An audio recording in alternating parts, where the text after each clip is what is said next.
ये आज से लगभग 25 साल पहले की बात है। सुजानपुर की तरफ मेरे एक पापा के किसी परिचित की शादी थी। बारात जानी थी मंडी के संधोल इलाके की तरफ किसी गांव में। दोपहर बाद धाम का लुत्फ उठाने के बाद बारात ने प्रस्थान किया। बारातियों की बस ठसाठस भरी हुई ऊबड़ खाबड़ सड़क से होकर चली जा रही थी। आखिरकार बस एक जगह रुक गई। आगे का रास्ता पैदल तय किया जाना था। दिल ढलने लगा था और बाराती नशे में धुत होकर नाचते हुए आगे बढ़ रहे थे कछुए की चाल से। वधू पक्ष का घर दूर के किसी गांव में था और रास्ते में एक खड्ड को पार करके जाना था।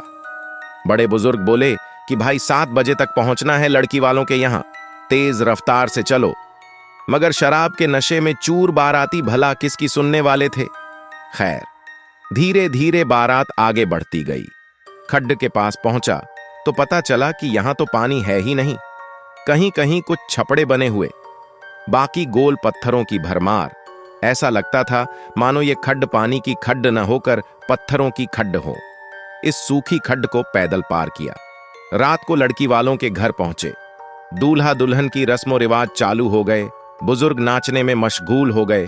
युवा शराब पीने में, हम बच्चे और टीनेजर धमा चौकड़ी मचाने में।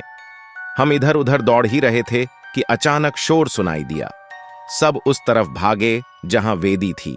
वहां 3-4 लोगों ने दूल्हे को पकड़ा हुआ था और हवन सामग्री बिखरी हुई थी। हवन कुंड की लकड़ियां भी तितर बितर थीं। दूल्हे का चेहरा तमतमाया हुआ था। सेहरा उसने कहीं फेंक दिया था और मुंह से कुछ अजीब बड़बड़ा रहा था। वर और वधू पक्ष के दोनों पंडित तरह तरह के निर्देश दे रहे थे। दूल्हा बेहोश हो चुका था और दोनों पंडित कुछ मंत्र पढ़ रहे थे। फिर आधे घंटे में दूल्हे को होश आया तो वह बहुत शांत और थका हुआ था। खैर, अगली सुबह उठा तो विवाह की रस्में हो चुकी थीं। विदाई की रस्में हुईं, दुल्हन का रोना, उसके परिजनों का रोना, ये सब काम जारी थी। दुल्हन को पालकी पर बिठाया गया। कारवां आगे बढ़ा और जैसे जैसे पालकी घर से दूर होती गई, दुल्हन के रोने की आवाज बढ़ती गई। खैर, फिर से खड्ड में नीचे उतरे और सूखी खड्ड को वैसे ही पैदल पार किया जाना था। कहारों ने पालकी उठाई हुई थी। खैतने में फिर से पीछे शोर सुनाई दिया। पीछे जाकर देखा कि पालकी एक जगह पर रुकी हुई है और करीब से सुनाई दिया कि पालकी, जिसके ऊपर चादर डालकर चारों ओर से ढका गया था, उसके अंदर से गुर्राने की आवाज आ रही है, जैसे गुस्से में कोई गुर्राता है। लड़की के भाई ने पर्दा उठाया और बहन से बात करने की कोशिश की, मगर वह अपनी पालकी में रखे शीशे की तरफ देख रही थी और बड़ी बड़ी आंखें करके बस गुर्राए जा रही थीं। तभी एक और बात सुनने में आई कि पालकी आगे नहीं बढ़ रही है।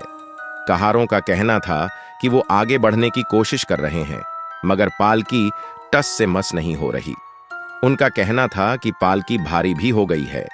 ये सुनना था कि लड़की के भाइयों ने और आसपास के लोगों ने भी पालकी को पकड़कर आगे बढ़ाना चाहा, मगर वो एक ही जगह पर खड़ी थी। ज्यादा से ज्यादा कहार और बाकी लोग 1-2 कदम इधर उधर चल पा रहे थे, मगर जिस दिशा में रास्ता था वहां पालकी नहीं जा रही थी। आखिर में कहार थक गए और बोलने लगे कि जनाब, बहुत भाई हो गई, अब उठाया नहीं जा रहा, हम नीचे रख देंगे। इस दौरान दुल्हन के गुर्राने की आवाज आ रही थी। सब इसी काम में व्यस्त थे। पालकी को खींचने की कोशिश कर रहे थे। कोई बुजुर्ग कैसी सलाह दे रहा था। पंडित को ढूंढने की कोशिश हुई तो पंडित मिल नहीं रहे थे। किसी ने कहा कि पालकी जमीन पर मत रखना, वरना गलत हो सकता है कुछ। इतने में किसी बुजुर्ग ने कहा कि दूल्हे को बुलाओ और कहो कि दुल्हन का हाथ पकड़े। दूल्हे की तलाश शुरू हुई, जो पैदल की बारात के साथ चल रहा था। पता चला कि दूल्हा गायब है। तभी किसी का ध्यान खड्ड में दूर गया। वहां दूल्हा दौड़ लगा रहा था। जिस समय सब लोग पालकी को खींचने में व्यस्त थे, शायद दूल्हा उसी समय वहां से भाग गया था। रातियों में से कुछ लोभाग दूल्हे की तरफ दौड़े और बाकी लोग पालकी के साथ रस्साकशी करते रहे। इतने में दुल्हन ने पालकी के अंदर से भारी आवाज में हंसना शुरू कर दिया और बोलने लगी, मैं इसे नहीं जाने दूंगा। इतने में एक बुजुर्ग आगे आया और बोला, कौन है तू? पालकी के अंदर से आवाज आई, मैं कोई भी हूं, पर मैं इसे नहीं जाने दूंगा। इतने में कुछ लोग दूल्हे को पकड़कर लाए, जो अजीब बोली में बड़बड़ा रहा था। वह आधी बेहोशी में लग रहा था। यह सारा सिलसिला शुरू हुए 1 घंटा बीत चुका था। पालकी अपनी जगह से हिल नहीं रही थी, उसे जमीन पर भी नहीं रखा जा रहा था और बारात के लोग बारी बारी उठा रहे थे और जोर आजमाइश कर रहे थे। सभी के चेहरे पर डर देखा जा सकता था।